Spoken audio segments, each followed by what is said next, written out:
Conflit parcellaire dans la province du Haut-Katanga. À qui appartient la concession en face du Grand Hôtel Caravia à Lubumbashi? Face à face spécial reçoit ce vendredi 12 avril 2024 Maître Richard Pinda, avocat conseil de M. Raïm Drolia qui se dispute cette concession avec la succession Mobutu. Rediffusion samedi 13 avril après le journal de minuit et après le journal de 7 h. À qui appartient la concession en face de l'hôtel Caravia à Lubumbashi? Une décision du Conseil d'État l'attribue à la famille Mobutu, ce que conteste M. Raïd Drolia. Maître Richard Pinda, bonjour. Bonjour. Vous êtes l'avocat conseil de M. Raïm Drolia, justement, qui se dispute cette concession avec la famille Mobutu. Dites-nous, comment a-t-il acquis cette concession? Déjà, je pars du principe que nous sommes en 2016. Et en 2016, la République démocratique du Congo voulant construire un nouveau terminal de l'aéroport de Doualo, j'allais dire, et à côté, le terrain qui avait été visé par la République démocratique du Congo, par les autorités de la République démocratique du Congo, était un terrain qui appartenait à M. Drolia. M. Drolia va se voir exproprié de ces terrains-là et en contrepartie, on devait remettre quelque chose. Nous sommes arrivés en 2020, il y a eu des procédures pour éventuellement en arriver à ça. Les terrains dont question ici, situés en face de l'hôtel Caravia, Grand Hôtel Caravia, et c'est un terrain qui était dans le domaine public de l'État congolais. Et il y fallut tout ce temps-là, c'est-à-dire de 2016 pour en arriver à la décision de 2020, il y fallut désaffecter. Et ce qui avait été fait en 2020, on donne à M. Drolia ces terrains-là et il en devient propriétaire. On sait qui? Je fais allusion à la République démocratique du Congo. Et ici, j'évoque le gouvernorat de la province du Haut-Katanga et l'Assemblée provinciale du Haut-Katanga. C'est-à-dire que tous ensemble, de manière unanime, ils l'ont fait. D'ailleurs, vous suivez dans le reportage, dans le petit documentaire qui avait été fait, de manière unanime, ils ont désaffecté, non seulement désaffecté, aussi mis à la propriété entre les mains de M. Drolia. Et pour compenser exactement de ce qui avait été fait, voilà. Et a exproprié. Est-ce que vous avez des décisions? Oui, les décisions existent. Du gouvernement provincial ainsi que de l'Assemblée provinciale du Haut-Katanga. Les décisions existent. Lui cédant cet espace. Tout à fait.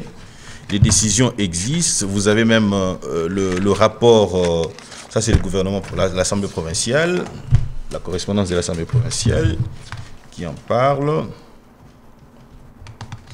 La suite est là. Vous avez donc ces instances-là qui sont intervenues pour éventuellement remettre M. Drolia dans ce droit. Nous sommes en octobre 2020. Exact. Ouais. Voilà. Et donc, partant de cette réalité-là, nul ne pouvait aujourd'hui prétendre que c'est un bien qui appartiendrait à une quelconque succession. Et donc, vous partez de tous ces éléments que nous mettons à votre disposition. J'aimerais bien en avoir d'autres, notamment la décision du gouvernement. Bon, on peut échanger pendant que... Le gouvernorat, ici, vous avez M. Kiaboula qui écrit, encore gouverneur jusqu'à présent. Et malgré ça, la famille Mobutu a intenté une action contre M. Drolia devant la cour, devant le tribunal des grandes instances. La famille Mobutu a été déboutée. Vous avez une décision qui existe là aussi. Acte de signification d'un jugement. Exactement. Tribunal de grande instance de Lubumbashi. Voilà. Donc, il acquiert cette concession. En bonne et due forme. Mais par la suite, il y a des problèmes. Il est attaqué en justice par la famille Mobutu. Il est attaqué par la justice. La famille Mobutu l'attaque au tribunal des grandes instances. Vous avez un jugement qui a été rendu. Oui. Et ce jugement a débouté la famille Mobutu et l'a même condamné au paiement des dommages à intérêts. De 33 182 000 francs congolais. Ça, c'est ce qui avait été demandé. Lorsque vous lisez davantage, vous verrez que oui, ça, c'est ce qui fait 500 000 $. Et la famille Mobutu disparaît. Quelques temps plus tard, nous nous retrouvons devant le Conseil d'État. Il y a bien plus que 33 182 000. Voilà. Ouais. Au Conseil d'État, comme par magie, La famille Mobutu brandit cette pièce ici. La pièce ici, c'est l'arrêté départemental. Département des travaux publics, urbanisme et habitat, République du Zaïre. Exactement. Arrêté départemental portant désaffection et approbation du plan particulier d'une portion de terre située à Lubumbashi, zone de Lubumbashi, ville de Lubumbashi, région du Chaba. Le contenu ne fera pas l'objet d'un problème parce que on dit, il faut voir maintenant qui a signé cet arrêté-là. Vous allez vous rendre compte que c'est un secrétaire général qui l'a signé. Et c'est fait, cet acte ici entre des gens en contradiction avec... Monsieur Mbouyi Wambouyi. Exactement. Wakapinga, secrétaire général. Exactement. Et donc, ici, c'est entre des gens en contradiction. Le compte du commissaire d'État de l'époque. Empêché. C'est là ce que l'on dit. Et lorsque vous lisez la Constitution d'antan, c'est-à-dire la Constitution de 78, vous allez vous rendre compte qu'aucun secrétaire général n'avait été prévu pour cette attribution-là. Cette attribution revenait au seul ministre. En cas d'absence, même pas les vice-ministres pouvaient prendre un arrêté. Et donc, vous allez plus loin. Vous allez vous rendre compte que la Constitution de la République d'antan, en son article 92, était claire là-dessus. C'est-à-dire qu'on ne pouvait pas, en cas d'absence, voir un secrétaire général, même s'il devait assumer les affaires courantes, prendre un arrêté. Donc, c'est-à-dire que c'est une magie que nous n'arrivons pas à nous expliquer. Et lorsque vous revenez ici, en 2018, avec la Constitution de 2018, vous vous rendez compte que cette compétence-là est toujours dévolue au ministre. Seul ministre est compétent et se voit attribuer cette compétence de pouvoir signer les arrêts. La Constitution de 2018 ou de 2006? Je parle de révisité en 2018. Ouais, 2011. Voilà. 2006, révisité en 2000. Exactement. Voilà. Et donc, nous partons de ces principes-là.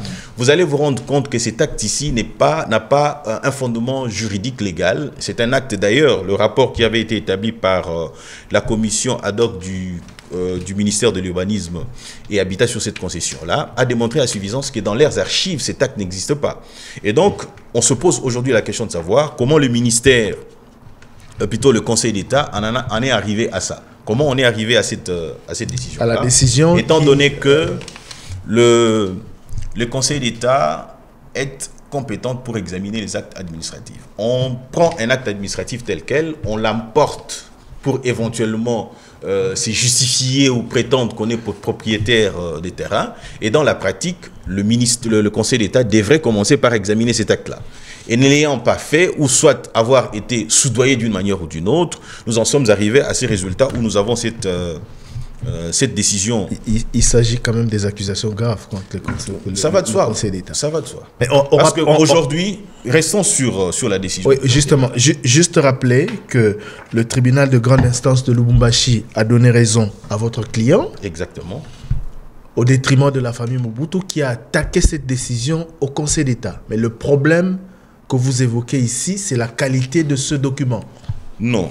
J'évoque la question du fondement de l'arrêt plutôt, j'allais dire. Justement, l'arrêté du Conseil d'État qui trouve son fondement sur cet arrêté-là. Oui. Voilà ce pourquoi j'ai dit, soit ils ont été soudoyés. Lorsque le Conseil d'État est saisi... Arrêté qui date de 1989. Tout à fait. Lorsque le Conseil d'État est saisi, le Conseil d'État est compétent d'examiner les actes administratifs. Qui dit acte administratif voudrait tout simplement dire que le Conseil d'État pourrait faire venir, lors de l'instruction, des experts du ministère de l'Urbanisme et Habitat pour s'expliquer sur le fondement de cet acte-là. Vous allez vous rendre compte que l'acte étant faux, ils sont allés outre cet acte-là, parce que le seul acte brandi par la succession Mobutu, c'est cet acte-là. C'est-à-dire que partant de cette réalité-là, on devrait se dire que l'action initiée par la famille Mobutu, en principe, devait être déboutée, tel que ça a été le cas avec le tribunal de grande instance. Mais ce qui n'a pas été le cas. Mais curieusement, cette instance a pris une décision en faveur, annulant la décision qui avait été prise par les tribunaux de grande instance et ainsi de suite. Mais cet acte que vous qualifiez de faux se fonde sur certains articles de la Constitution de l'époque. J'ai vu le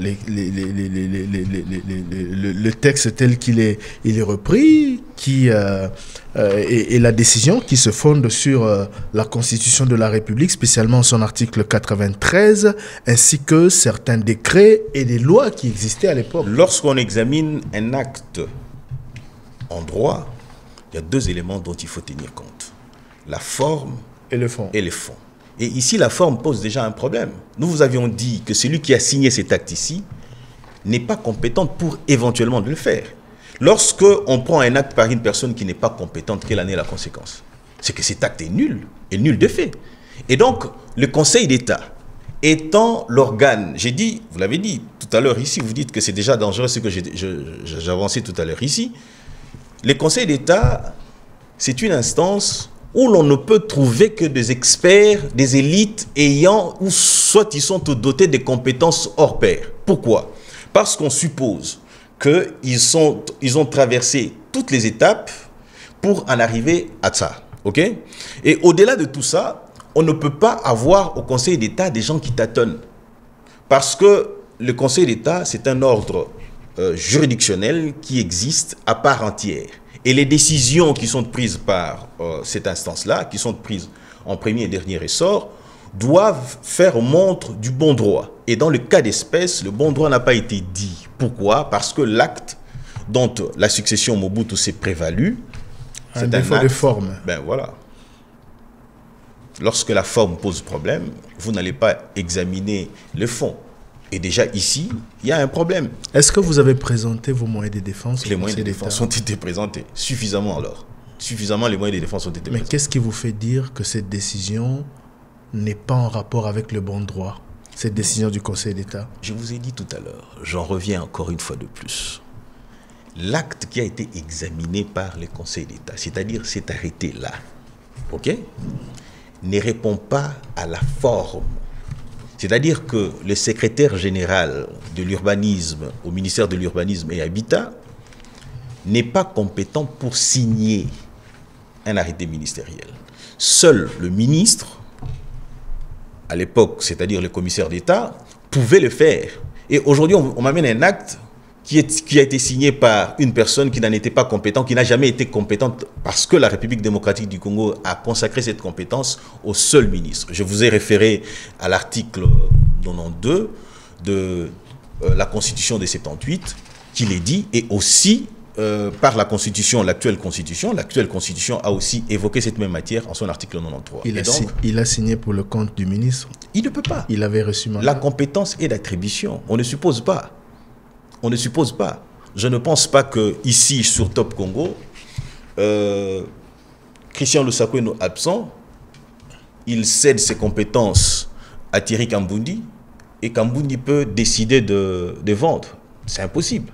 La seule personne habilitée, c'est de la même manière que je dis, les actes qui disposent pour l'avenir tel quel ne pouvaient être que signés par le ministre. Revenons sur les dates, pour être plus précis.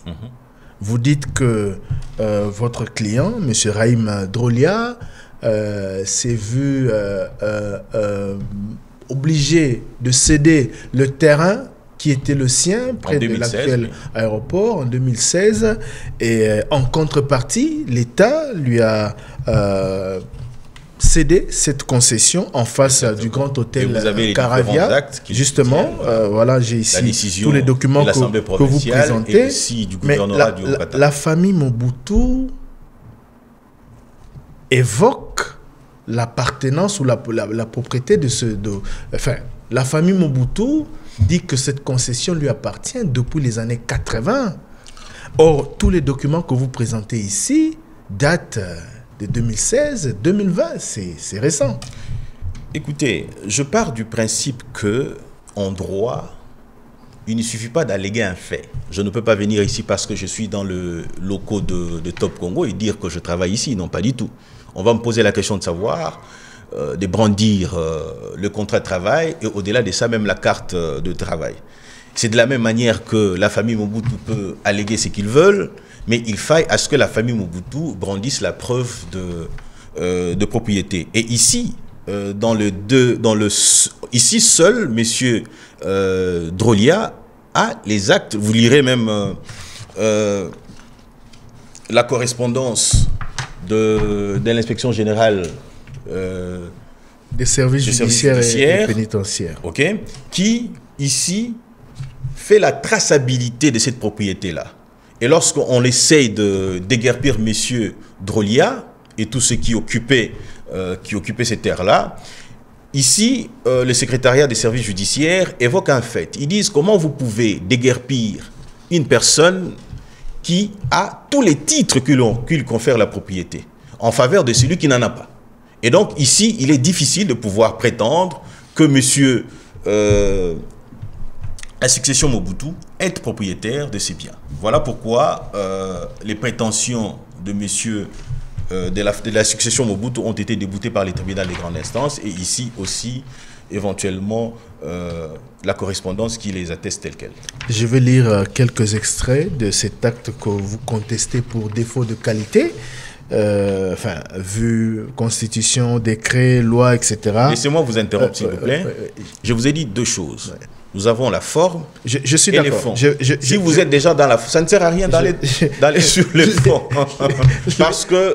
Laissez-moi y aller. Je comprends. Vous avez le droit de le contester. Allez-y. Je ne vous le refuse pas. Je vais juste le lire pour ceux qui nous écoutent. Alors, le 3e article de cet arrêté dit que la portion de terre désaffectée à la forme d'un polygone irrégulier, elle couvre une superficie de 19 hectares et vient d'être attribuée au citoyen Mobutu Sese Seko Kukumbwendu Wazabanga, président de la République. Exactement. Ça, c'est ce que dit le fond. Et je vous ai dit une chose. La forme vaut son pesant d'or. L'acte est faux. Pourquoi? Parce que la personne qui a engagé cette attribution-là n'en était pas compétente. C'est-à-dire qu'on pouvait se retrouver. Et d'ailleurs, nous nous retrouvons ici avec le centre féminin Marie-Antoinette qui a connu la même situation. Et lorsque vous essayez un peu d'analyser les mêmes faits, les personnes ou la personne qui, M. Bahati, s'est présenté pour éventuellement initier la même démarche avec un même arrêté, en fait un autre arrêté signé par la même personne, il a été débouté par le ministère des Affaires sociales qui s'est clamé pour dire que non, il n'en avait pas le droit et que ces biens-là n'appartenaient pas à la succession Mobutu et éventuellement à Madame Antoinette Mobutu. Et donc, c'est pratiquement la même démarche qui avait été entreprise, telle que, ayant échoué de l'autre côté là-bas, ils sont revenus maintenant sur cette succession, pour cette concession plutôt, j'allais dire, pour éventuellement mettre en mal le propriétaire. Apparemment, vous ne vous en tenez qu'à la forme de ce document. Mais le rappel historique, le contexte... Je rappelle, vous évoquez le contexte historique. Quel est le fondement de ce contexte historique? Vous n'en avez pas. C'est-à-dire que vous voulez... Vous non plus, vous ne l'évoquez pas. Non, mais moi je l'évoque. L'histoire de la... En ces années-là, la propriété était dans le domaine public de l'État. Il n'était pas encore désaffecté. Quels sont les actes qui ont été pris pour éventuellement qu'on en arrive à ça? Vous lisez un acte faux que vous contestez, dont le contenu, éventuellement, mais c'est un droit légitime. Cet acte dit également que la portion désaffectée est rattachée au plan général de la ville de Lubumbashi. Voilà ce que vous ne suivez pas. Voilà ce que vous ne suivez pas. Ou ce que vous ne voulez pas suivre. Nous évoquons que le contenu dans cet arrêté-là est faux. OK? Vous vous attardez sur ça. Mais cependant... Vous évoquez le contenant ou le contenu? J'évoque ici le contenu. Je vous ai dit deux choses. Et le contenu et le contenant. Laissez-moi y aller, s'il vous plaît. Laissez-moi y aller. J'évoque deux choses. Ouais. J'évoque deux choses. Premièrement, la forme. OK? Le contenant. Le fond, c'est le contenu. Je vous ai évoqué... Excusez-moi, je vais dans votre logique. Je vous ai évoqué la question... Je vous ai plutôt... évoqué la question du contenu. OK? Vous avez, je vous ai dit, au lieu d'aller au contenu, commençons d'abord par la forme, parce qu'on ne peut pas examiner un acte tel que vous le faites là. Vous dites, vous parlez de l'historique de ce contenant-là, OK? Je vous ai dit que les faits évoqués dans ça ne pouvaient être vrais que lorsque vous avez un fondement. Tantôt, je vous ai posé la question de savoir si vous en avez. Vous n'en avez pas. Oui. Nous, au moins, parce que j'ai dit tout à l'heure que ces biens n'ont pas été désaffectés en cette année-là. Est-ce que vous avez un acte qui les désaffecte? Pas du tout. Mais nous, par contre, je vous ai ici mis en votre possession deux actes. Une décision de l'Assemblée provinciale et une autre décision du gouvernorat du Haut-Katanga. Vous n'allez pas me dire que le gouvernorat du Haut-Katanga, comme l'Assemblée provinciale, ont été légers dans leur démarche. Si vous ne pourriez pas me le dire, c'est-à-dire, comme on le dit en droit, actori incubit probatio, la charge de la preuve incombe à celui qui allègue les faits, c'est-à-dire que vous ne pouvez pas, vous, alléguer les faits dont vous n'avez pas la moindre preuve ou le début d'une preuve de leur existence. Voilà. Maître Richard Pinda, je rappelle que vous êtes l'avocat conseil de M. Raïm Drolia, qui se dispute la concession en face du Grand Hôtel Caravia. Nous sommes dans la ville de Lubumbashi, dans la province du Haut-Katanga. J'essaie juste de comprendre et d'aider ceux qui nous écoutent et nous suivent à comprendre. Exactement. Et bien j'aurais souhaité, puisque vous nous aidez, vous aidez ceux qui suivent à mieux comprendre, ok, évoquez au moins le preuve de ce que vous voulez que les gens comprennent. D'accord. Je vous Parce que moi, je vous ai, excusez-moi, moi je vous ai, j'ai commencé d'abord par alléguer le fait que le propriétaire, plutôt M. Dralia, devenu propriétaire par le fait du gouvernement provincial. Et je vous ai dit, les actes sont là. Mais ici, vous avez un acte faux. OK? Parce que la Constitution ne reconnaît pas la compétence de signer un acte administratif de cette portée-là, au secrétaire général. Et donc, je vous ai donné le soubassement de mon argumentaire.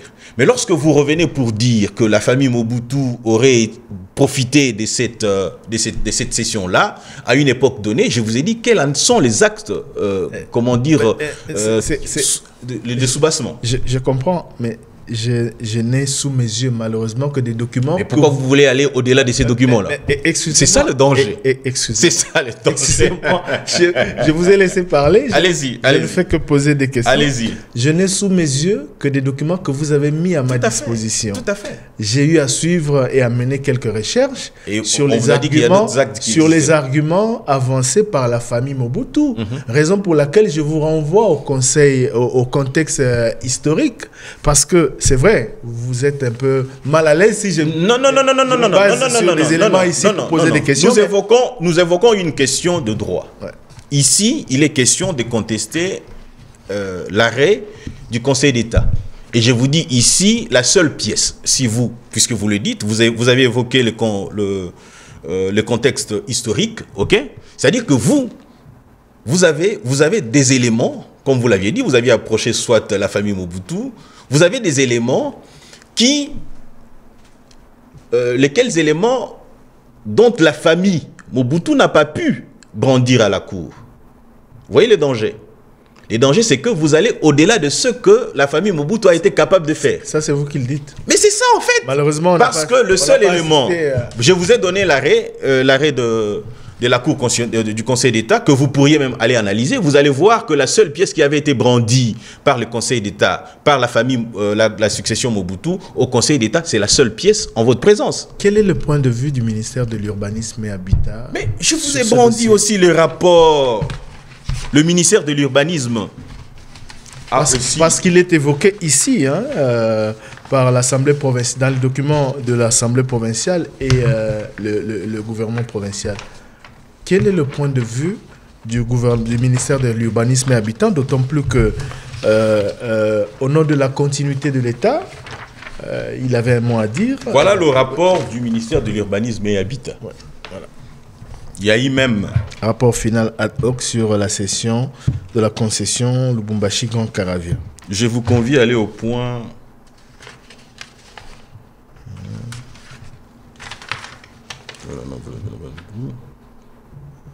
Avis et considération du ministère, le point 5. Vous allez lire même les conclusions du ministère. Vous allez vous rendre compte que ces instances-là se sont prononcées toujours en faveur de M. Dralia. Bien sûr, au point 4, c'est... Vous êtes au point 4. Prenez le point 5. Voilà, c'est ça. Voilà, point 5, la commission... Du moins, nous avons des sous-bâtiments a été régulièrement désaffecté en 2020 par... l'arrêté ministériel important des affections. Voilà. Est-ce que vous avez présenté tous ces documents au Conseil d'État? Ça a été fait. Hein? Alors, Maître Richard Pinda, pour atterrir par rapport à ces explications. Vous contestez la décision du Conseil d'État qui, selon vous, est basée sur un document qui n'en est pas un. Vous avez même le ministère de l'Urbanisme et Habitat qui écrit. Merci beaucoup. Le temps nous fait des... Vous pourriez même les lire à haute voix. Vous allez vous rendre compte que la seule pièce, et j'insiste là-dessus, la seule pièce qui a été brandie par la succession Mobutu, c'est cet arrêté-là. Et mieux encore, le ministère des Affaires foncières s'est aussi prononcé quant à ce. C'est-à-dire que nous ne venons pas avec... nous ne donnons pas la latitude à M. Kambundi de pouvoir spéculer sur le contexte historique en faveur de monsieur ou de la famille de la succession Mobutu. Plutôt nous donnons les éléments qui fonderaient le soubassement pour que monsieur Kambundi aide l'opinion à comprendre davantage. Et si ici, là, monsieur Kambundi s'est donné la latitude de s'en tenir qu'à ce qu'il pense, au contexte historique dont il voudrait évoquer, qui n'a pas de traces d'existence, c'est son choix. Mais cependant, nous sommes là pour éventuellement mettre à votre disposition ces différentes pièces qui permettent à ce que l'opinion soit éclairée davantage. La petite histoire, c'est que... Allez-y. Maître Richard Pinda, je voudrais juste rappeler que le journaliste que je suis ne fait que poser des questions se basant sur les arguments présentés par le camp qui est adverse au vôtre. Voilà pourquoi j'ai dit, messieurs Kambundi, spéculant sur les arguments lui présentés, n'en a pas la moindre preuve. Parce que lorsque vous posez des questions, ici, j'ai mis à votre disposition toutes les pièces qui justifient qu'aujourd'hui, M. Dralia est le seul propriétaire de ces terrains-là. Et donc, la famille, excusez-moi, la famille Mobutu, ou la succession Mobutu, si vous voulez bien, vient aujourd'hui se prévaloir d'un bien sans en brandir la moindre preuve. La seule dont vous nous avez amené dans le contexte historique, prétendant qu'il avait été cédé à Mobutu en mars 89, a été signé par une personne qui n'en était pas compétent. Et lorsque, je vous ai dit, puisque nous sommes en droit, deux éléments, c'est-à-dire que nous examinons d'abord le contenant, la forme, et le contenu, c'est-à-dire le fond. Mais lorsqu'on dit que lorsque la forme est biaisée, quelle est la place qu'on accorderait au contenu. Et donc, les dangers, c'est... On va donc résumer. L'Assemblée provinciale du Haut-Katanga, le gouvernement provincial du Haut-Katanga, le ministère de l'Urbanisme et Habitat, le ministère national, le ministère des Affaires foncières, tous se sont prononcés et tous ont donné raison à votre client. Un élément important. Ici, certes, vrai que vous nous avez reçus selon ces casquettes, cette casquette, j'allais dire, d'avocat, mais cependant, la République démocratique du Congo, depuis l'accession du président Tshisekedi, voudrait assainir les climats des affaires. Et assainir les climats des affaires voudrait que nous puissions éventuellement garantir à tout justiciable, c'est-à-dire que de quelque nationalité que ce soit, lorsqu'ils accèdent à la justice, qu'une justice équitable puisse les garantir. Maintenant, le danger, c'est quoi? Les dangers, c'est lorsque nous sommes en face des décisions telles quelles, c'est un précédent qui a été créé et ces précédents ne trouvent pas son fondement en droit. Et les personnes qui prennent pareille décision, ici, on ne peut qu'indexer la présidente du Conseil, le président du Conseil, le Conseil d'État, c'est-à-dire Madame Marthe, qui a l'altitude de pouvoir soit revenir sur cette décision-là en prenant un arrêt réformateur pour remettre les citoyens qui viennent pour investir en République démocratique du Congo dans Vous avez anticipativement répondu à ma question. J'étais juste en train de dire que sur base de ces documents, plusieurs institutions se sont prononcées en faveur de votre client. Tout à fait. Ce qui n'est pas le cas avec le Conseil d'État qui vous a débouté. Qu'est-ce que vous comptez faire fort de toutes ces décisions de l'Assemblée provinciale du Haut-Katanga, du gouvernement provincial du Haut-Katanga et même des ministères de l'Urbanisme et Habitat et des Affaires foncières? La première des choses, c'est d'interpeller Monsieur le Président de la République. Parce que c'est lui qui est le garant du bon fonctionnement des institutions. Monsieur le Président de la République a fait confiance en une femme. Et cette femme devait faire preuve du sérieux dans ce qui est rendu. Vous parlez de la présidente du Conseil d'État. Exactement. En ce qui nous concerne, parce que nous avons dit tout à l'heure que le Conseil d'État étant habilité à examiner les actes administratifs, ne pouvait pas ne pas voir que cet acte-là était faux, partant du principe que la personne qui l'a signé n'était pas compétent ou n'était pas habilité éventuellement à la prendre. Et donc, par voie de conséquence, nous en appelons ici à Monsieur le Président de la République qui, lui, pense que, dans sa vision, il pense que la justice doit être le socle, au centre du développement de la République démocratique du Congo, et il faudrait que tout justiciable qui y va, congolais ou pas du tout, lorsqu'il y va, il saisit une instance judiciaire, puisse entrer dans ses droits. Et ici, la conséquence normale serait que l'on puisse examiner, parce que nous, à notre entendement, nous pensons qu'il y a eu fraude pour qu'on en arrive à ça. Et lorsqu'il y a fraude, la corruption n'est pas loin de là. Et donc ici, le Conseil supérieur de la magistrature devait examiner cette décision-là, convoquer éventuellement les personnes ayant pris cet acte-là, entre autres le président du Conseil supérieur de la magistrature, Madame Marthe Audio, et aussi, pourquoi pas, la PLC qui devrait s'attarder pour éventuellement examiner s'il y a eu corruption pour sanctionner leurs auteurs et permettre à ce que notre client puisse éventuellement jouir de ses affaires, parce que de ce droit. Et donc ici, le plus grand danger, c'est de voir les militaires s'en mêler. La 22e région militaire qui va pour faire exécuter une décision d'une juridiction civile. Et aussi, puisque nous sommes en matière judiciaire, quelle est la place qu'occuperait la 22e région militaire? On n'en voit pas. Et mieux encore, on se pose la question de savoir comment ils en sont arrivés à ça. Et ici, je crois m'être aussi attardé sur une question fondamentale, c'est-à-dire l'assainissement du climat des affaires.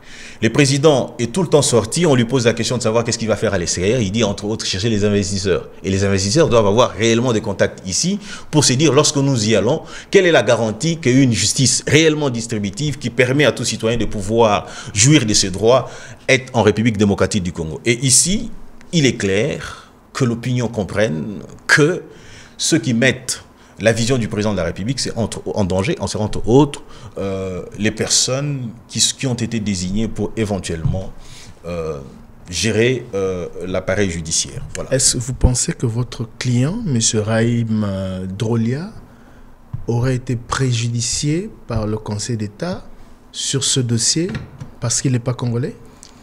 Non, je ne voudrais pas aller dans cette logique-là. La motivation n'est pas celle-là.